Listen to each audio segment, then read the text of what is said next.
Salut les amis, salut au monde virtuel. Salut les amis, je pense aux amis de l'Aïou.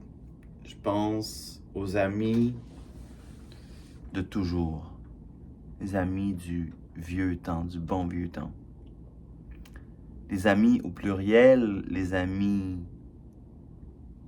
de tout genre. Les amis, mes amis. Les amis que j'aime et certaines que ça fait tellement longtemps que j'ai pas vu. J'ai quelque chose à dire, quelque chose au pluriel aussi. Premièrement, je pense que je vais en profiter. Je sais pas qui va regarder la vidéo, mais je sais que je vais l'envoyer à quelques personnes.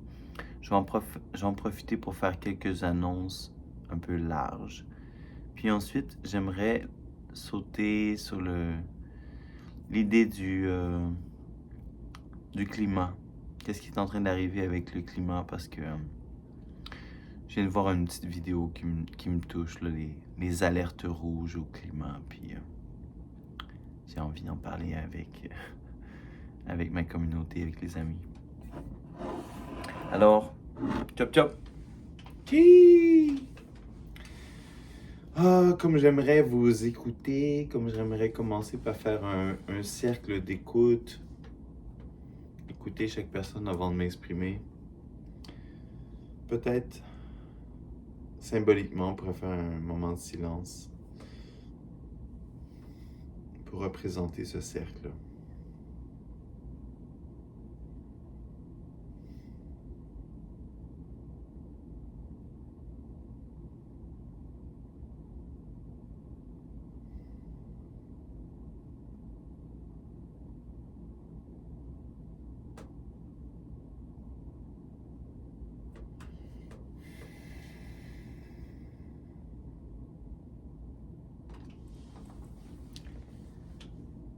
Faire la vraie affaire.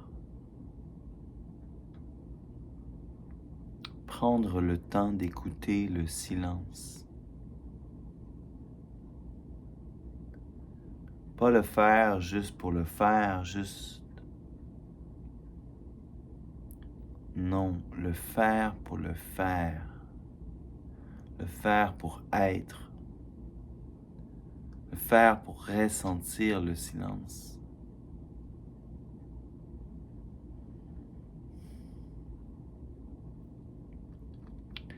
J'ai dit que j'avais quelques annonces à faire avant. Mes amis.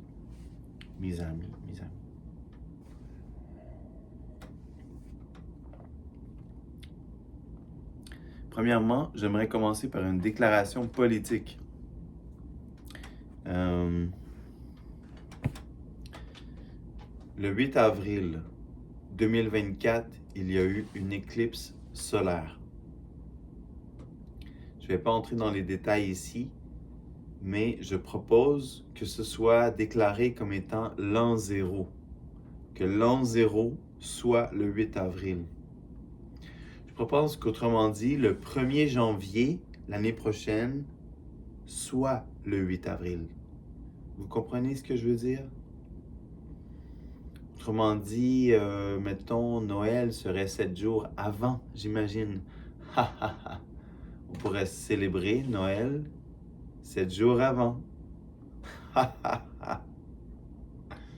Laissez-moi rire un peu. Je pense que je suis sérieux. Je suis peut-être fou, mais je pense que je suis sérieux. Je vous apporte réellement cette proposition-là qui est incroyable. Comment est-ce qu'on pourrait prétendre, après avoir utilisé le calendrier grégorien, puis la tradition de Jésus, ou je sais pas de quoi. Et je sais pas de quoi en fait, je suis pas sûr de comprendre le calendrier grégorien.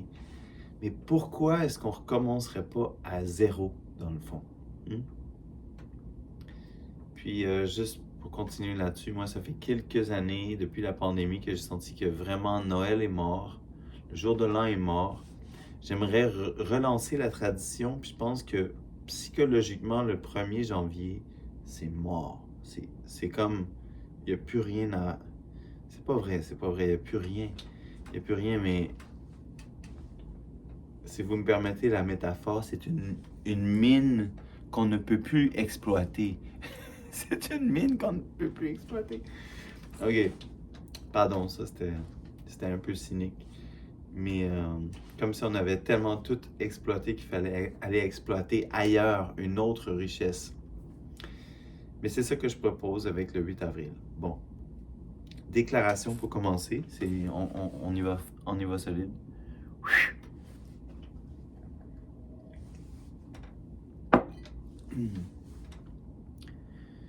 Deuxième déclaration.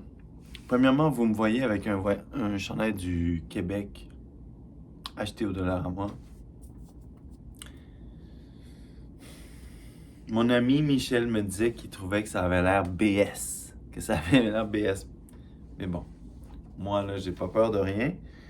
J'ai peur un peu de m'afficher avec Québec parce que ça fait un peu comme nationaliste. Je me sens pas vraiment nationaliste.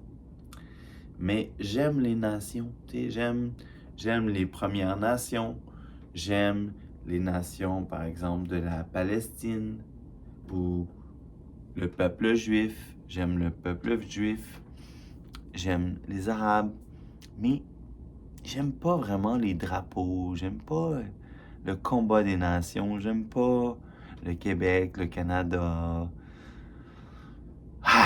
Comment dire? Tous ces objets de réappropriation culturelle qui se sont mal passés, on va dire ça comme ça, qui se sont mal passés. Il y en a qui se sont peut-être bien passés, qui sait. Mais bon, prochaine déclaration. J'aimerais soutenir la Palestine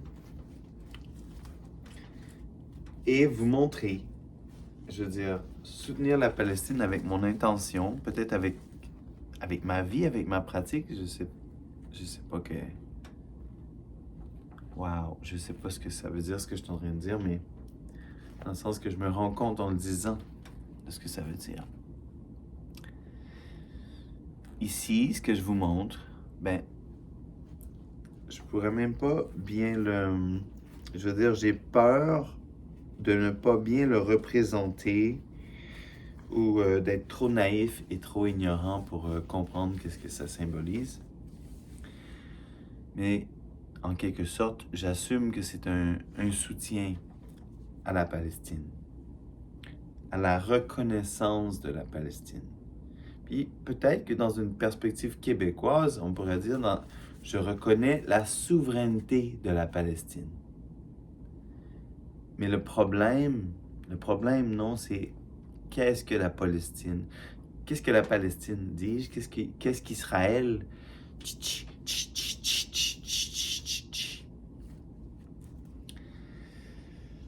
Et si je veux faire cette déclaration-là aujourd'hui, c'est un honneur, un hommage à René Lévesque.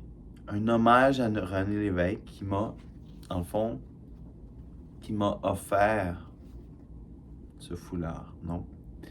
En fait, je sais même pas si je peux dire qu'il l'a offert, c'est que j'ai ramassé, après sa mort, mon très précieux ami René Lévesque. J'ai récupéré tous ces objets, ces carnets d'écriture, ces vêtements, toutes ces choses.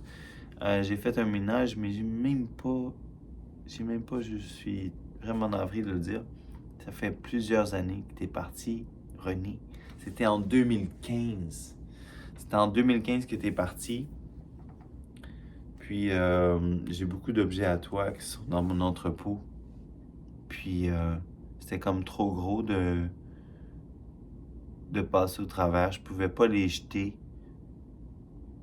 Je pouvais pas prendre le temps de m'arrêter pour tout regarder. C'est comme j'avais besoin de vivre ça avec d'autres, j'imagine, je sais pas. Toujours est-il que j'ai en ma possession, je ne suis pas un héritier, mais disons en tant qu'héritier spirituel de René Lévesque, du patriote révolutionnaire anti-esclavagiste René Lévesque, non pas du personnage René Lévesque, premier ministre connu au Québec, mais de mon ami, l'autre René Lévesque, bien sûr. Bon, pour que ça soit clair. Donc, j'ai en quelque sorte reçu ce cadeau-là dans ces objets. René était tellement touché par la cause de la Palestine. J'imagine que la cause haïtienne, la cause palestinienne, c'était peut-être dans son esprit la même chose que la cause autochtone. Je sais pas. Je sais pas si je peux dire ça. Mais je pense qu'en sa qualité de révolutionnaire qui voulait contrer l'oppression partout sur la terre, il offrait son soutien à la Palestine parce qu'il croyait qu'il y avait eu une injustice qui avait eu lieu. Puis, bien sûr, il y a eu une injustice. Il y a eu des injustices. On pourrait même dire des injustices systémiques qui ont été faites à l'encontre des Juifs, bien sûr. Puis, dans toute la question de la Palestine puis d'Israël, il n'y a pas d'opposition dans les dynamiques d'oppression ou dans le fait que les uns ou les autres aient été oppressés, ça n'empêche pas qu'ils puissent devenir oppresseurs, peut-être, non? On peut toujours chercher à dire qui a commencé. Probablement qu'il y a plusieurs personnes qui ont des responsabilités dans tout ça. Aujourd'hui, j'ai fait cette déclaration-là. Disons, une déclaration de soutien à la Palestine dans sa souveraineté, dans son existence. Dans un sens, après avoir écouté un rabbin, un juif religieux orthodoxe, j'ai eu l'impression qu'une façon de sortir de ce conflit-là, dans l'humilité pour les Juifs, ça serait de partir de la terre de la Palestine en tant qu'État, en tant qu'Israël, de partir, peut-être pour aller comme coloniser le Sahara, ou un endroit tellement austère qui pourrait reverdir, où est-ce qu'il pourrait recréer le paradis terrestre. Je sais pas, c'est une idée qui m'est venue. Puis que la Palestine pourrait redevenir, peut-être pas la Palestine, mais peut-être quelque chose d'autre, un État-nation ou arabe, juif, musulmane, pardon, arabe, juif, musulmane, je voulais dire chrétien et autres. Toutes formes de religion sont à Jérusalem. Toutes formes de religion sont dans cette région-là du monde en coexistence depuis si longtemps. Aujourd'hui, il y a un ordre qui a été organisé, hiérarchisé. Il y a tellement de... Je peux pas prétendre comprendre tout ce qui se passe là-bas. Je veux dire, ça me dépasse, c'est certain. Mais autrement dit, ce qui m'importe aujourd'hui, c'est juste d'apporter un message, peut-être pas un message d'espoir, mais un message positif pour la réconciliation et un message Québec, un message, je pense à la Palestine, je pense à Israël, je pense au Québec, je pense aux Premières Nations. Donc, ça va être la fin du volet déclaration. Ensuite, j'ai encore, je pense, 2 autres annonces importantes.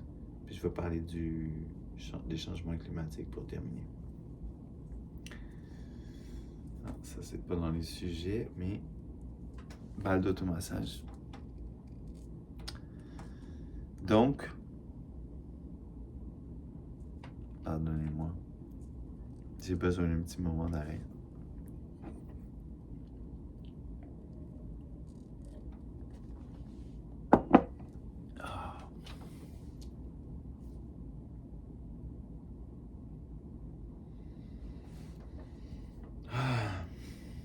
Donc, déclaration. Quand je dis déclaration, Québec, Première Nation, je pense que c'est facile de faire une sorte de projection de miroir puis d'imaginer Nous, le Québec, comme étant Israël. Nous, le Québec, Israël, qui a comme envahi les terres autochtones. Non? Puis, dans un sens, Israël, c'est nos frères et sœurs. Non, nos frères et sœurs blancs que l'Empire britannique a installé, si l'on veut, à Jérusalem, qui leur a permis de retourner sur des territoires ancestraux. À la différence que nous, on n'avait pas de lien ancestral ici. On est arrivé ici, on nous a en quelque sorte parachutés. Mais le lien que je fais aussi par rapport à ça, pourquoi je vais plus dans les détails, c'est que symboliquement, il y a quelque chose d'important à nommer, que Montréal, quand elle a été fondée en tant que ville, elle était conçue dans leur vision par les moines en quelque sorte, ou en tout cas, je ne sais pas si c'était par Maisonneuve, mais était conçue comme étant la nouvelle Jérusalem. La nouvelle Jérusalem, imaginez. Puis là, je vous laisse réfléchir à ça.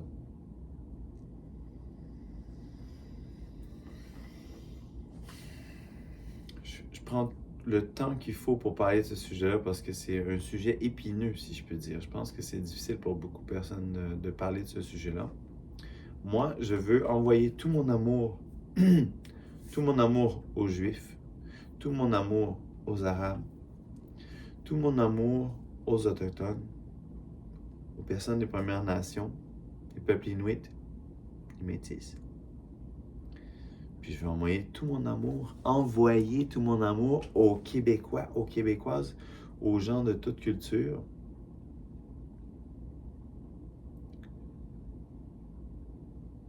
Puis c'est une chose d'envoyer de l'amour comme ça, mais il faut être capable de recevoir aussi. Puis il faut être capable de recevoir peut-être même l'envers de l'amour. Et même être capable de recevoir la haine, recevoir l'interprétation mauvaise, recevoir le mal. Il faut être capable de tout recevoir. Moi, je me retrouve ici, dans ma posture de Renaud, en quelque sorte dans ma posture de post-colon ou de petit colon, je ne sais pas.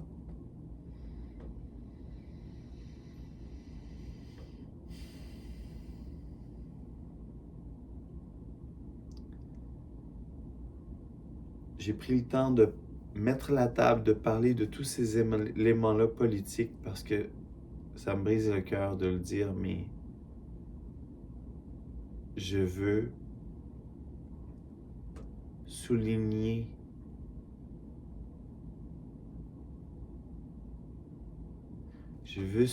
le départ de mon ami Danilo, le départ de mon frère Danilo.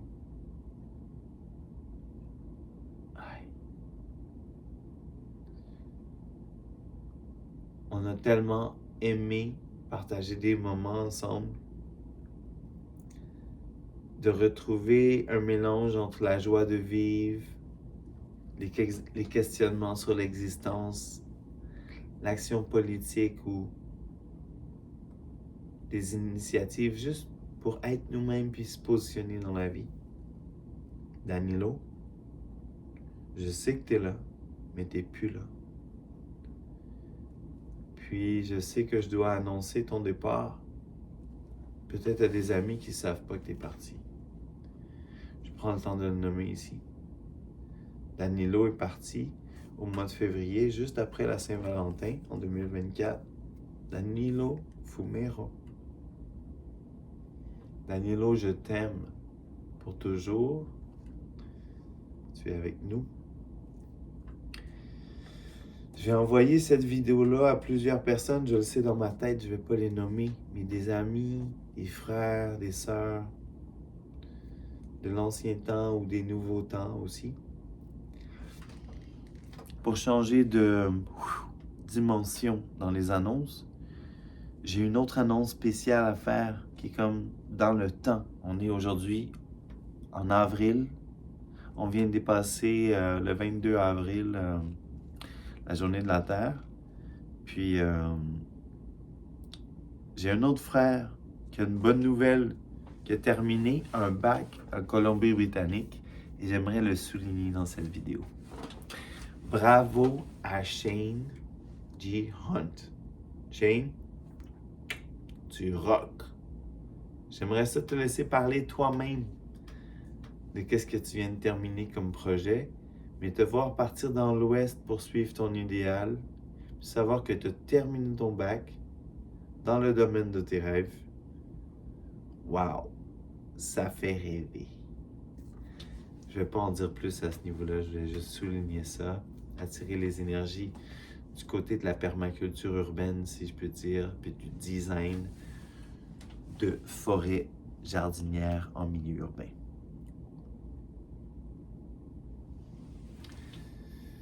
C'est tout pour les annonces après les déclarations. Et maintenant, je voulais dire, pour terminer, un petit quelque chose à propos des changements climatiques. Les changements climatiques, je sais pas. Je m'en fous des changements climatiques. Non, j'ai vu, ce que je veux parler vraiment, c'est... je viens de regarder une vidéo à propos d'une alerte rouge par rapport à la situation mondiale du climat. Ok. Je vais essayer de me centrer pour aller à l'essentiel avec ça.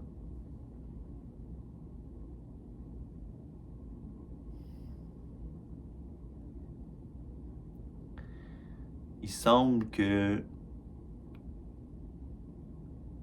on se soit donné un taux. On a calculé la température entre 1850 puis 1900. On a fait des moyennes. On a fait la même chose dans le centenaire d'après. Maintenant, on se dit, il ne faudrait pas qu'on aille par-dessus plus que 1,5 degrés Celsius par rapport à la moyenne de telle époque, sinon on est dans la merde. Puis on est en train de créer une sorte de théorie et de pratique autour de ça. Tout de suite, j'aimerais inviter tout le monde à ne pas s'inquiéter. La situation va vraiment mal, ça va vraiment chier, mais je vous invite à ne pas vous inquiéter. Aussi, j'aimerais dire simplement c'est un peu une métaphore, mais j'ai vécu une fois une alerte au tsunami dans ma vie. Imaginez être sur une ville portuaire à côté de l'océan, avec l'océan Pacifique, puis entendre des alarmes, tsunami, alarme au tsunami. Courez, courez, citoyens, courez. On a couru. Il n'y a pas eu de tsunami. Il y a eu un tremblement de terre de 6,9 dans l'océan. Il n'y a pas eu de tsunami. Dans la réalité, il y aura des tsunamis. Il y aura des tsunamis. Mais, en quelque sorte, si je peux utiliser la métaphore, la peur qu'on vit à propos des changements climatiques et du réchauffement est un tsunami imaginaire. Ça ne veut pas dire qu'il n'est pas réel. Ça ne veut pas dire qu'il n'est pas réel, mais il est imaginaire. Il est dans notre imagination. Puis notre imagination pourrait le rendre pire ou le rendre meilleur. Mais avec toute la propagande, si je peux dire, façon de parler, propagande pour nous donner l'impression que ça va être vraiment pire, on peut s'attendre à ce que ça soit inimaginable comment ça va être pire. J'aimerais, sur ce, amener une note d'espoir.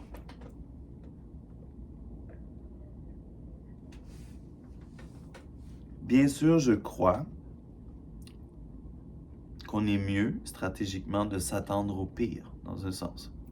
On est mieux de ne pas l'appeler. On est mieux de ne pas inviter le pire dans nos vies. On est mieux de focusser sur le meilleur, sur le mieux. Qu'est-ce qu'on peut faire de mieux? Qu'est-ce qu'on peut faire dans la circonstance de qu'est-ce qui est inconnu, dans la circonstance de ce qui est imprévu, de ce qui est impossible, incontrôlable.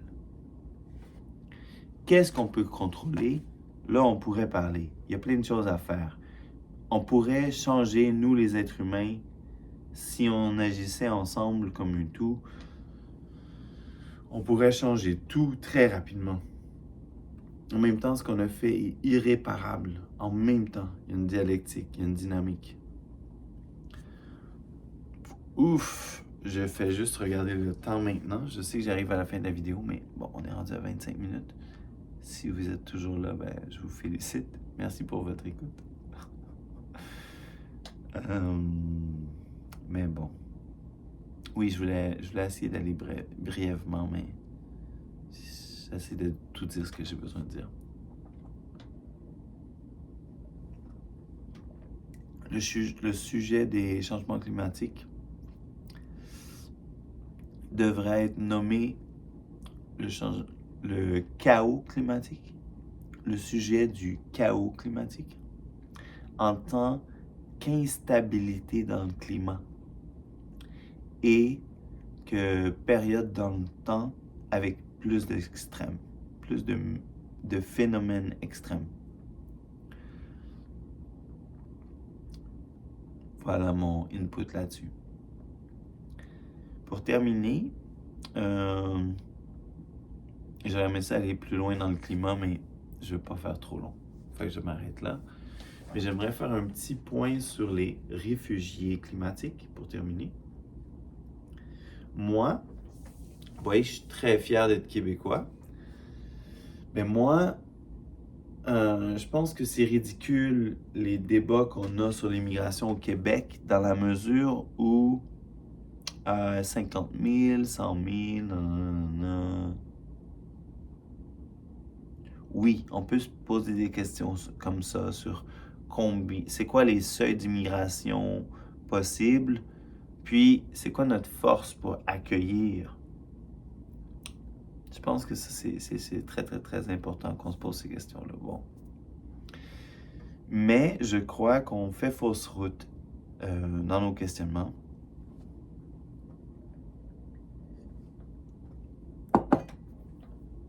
Puis premièrement, je vais y aller vraiment direct.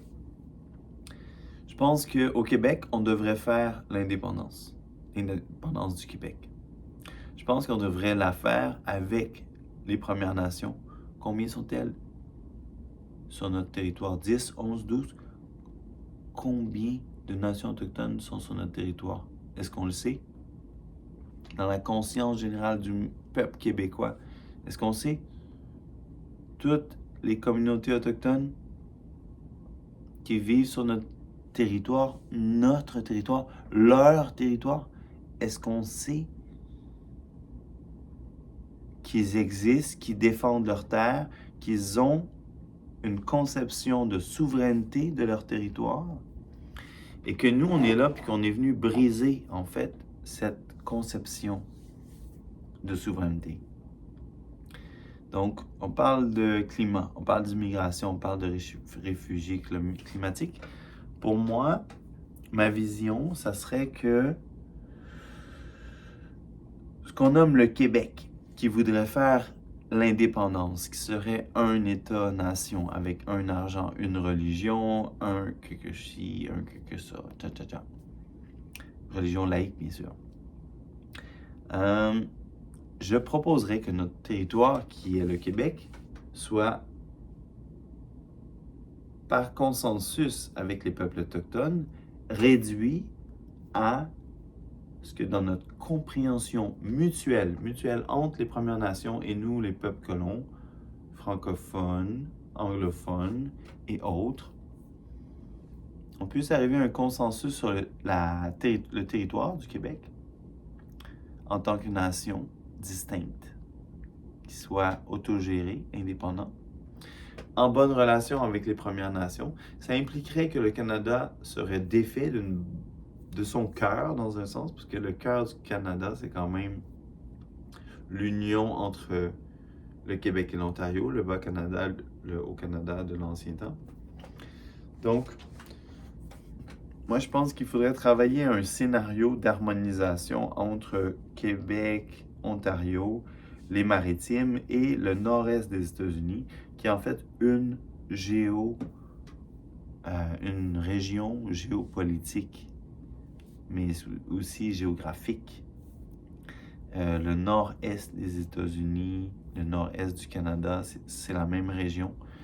Puis je pense que dans l'identité des Premières Nations, comme c'est une preuve en soi que la Confédération des Nations iroquoises, leur territoire allait au Canada et aux États-Unis. Si on disait aujourd'hui, OK, on change les paramètres, on va respecter les territoires ancestraux, on verrait qu'il y a beaucoup de frontières qui bougeraient, non? Puis on verrait que Canada et États-Unis, c'est un peu une fausse... une illusion, en quelque sorte. Je m'égare un petit peu, mais c'est important pour moi de parler de ce sujet-là de réfugiés climatiques. Donc, tout ce que je voulais dire, c'est que si on est pour faire venir des immigrants, si on est pour faire venir des réfugiés climatiques au Québec, au Canada, aux États-Unis, je pense que c'est quelque chose qui devrait d'abord être discuté entre les Premières Nations et les peuples coloniaux ou les citoyens canadiens, les citoyens des États-Unis, les citoyens du Mexique. On devrait ensemble avoir une discussion de nation à nation sur l'immigration, écouter les Premières Nations, comprendre dans leur sens de la convivialité, de l'accueil, puis de qu'est-ce que c'est le fondement de la Terre. Puis j'imagine que c'est peut-être très idéaliste et romantique de dire ça, mais moi je pense que c'est vraiment un processus nécessaire. Puis qu'on soit capable de dialoguer sur l'occupation du territoire, puis dans une perspective de colonisation, puis de décolonisation, puis de transformation, de autre chose, on soit capable de parler de réparation ou de biorégénération, si on veut. Donc, je vais m'arrêter là avec la vidéo.